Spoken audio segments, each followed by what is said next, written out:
ಸಾರಕ್ಕೆ ಸ್ವಾಗತ. ಬನ್ನಿ ನಾವೆಲ್ಲರೂ ಸೇರಿ ವಿಜ್ಞಾನವನ್ನು ಸರಳವಾಗಿ ಕಲಿಯೋಣ, ಮಾಡಿ ನಲಿಯೋಣ. ನಮಸ್ಕಾರ ಮಕ್ಕಳೇ, ನಾವಿವತ್ತು ನ್ಯೂಟನ್ 3ನೇ ನಿಯಮವನ್ನು ಅರ್ಥ ಮಾಡಿಕೊಳ್ಳೋಣ.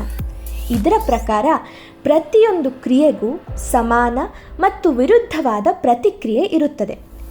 ಈ ಹುಡುಗ ಮಾಡುತ್ತಿರುವ ಈ ಪ್ರಯೋಗದಲ್ಲಿ ಅರ್ಧ ನೀರು ತುಂಬಿರುವ ಬಾಟಲಿಗೆ ಗಾಳಿ ತುಂಬಿ ಸ್ವಲ್ಪ ಆ ಬಾಟಲ್ ಕ್ಯಾಪನ್ನು ಓಪನ್ ಮಾಡಿದಾಗ ಗಾಳಿಯ ಒತ್ತಡ ಆ ಬಾಟಲನ್ನು ಮೇಲೆ ಹೋಗುವಂತೆ ಮಾಡುತ್ತೆ. ಆದರೆ ಗ್ರಾವಿಟೇಷನಲ್ ಫೋರ್ಸ್ ಅಂದರೆ ಗುರುತ್ವಾಕರ್ಷಣ ಬಲದಿಂದ ನೀರು ಕೆಳಗೆ ಬರುತ್ತೆ.